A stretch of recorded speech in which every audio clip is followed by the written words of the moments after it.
നിങ്ങൾ വചനം കേൾക്കാൻ ഹൃദയമൊരുക്കൂ.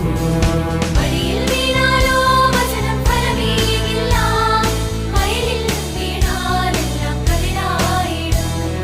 വഴിയിൽ വീണാലോ വചനം ഫലമേകില്ല, വയലിൽ വീണാലെല്ലാം കതിരായിടും.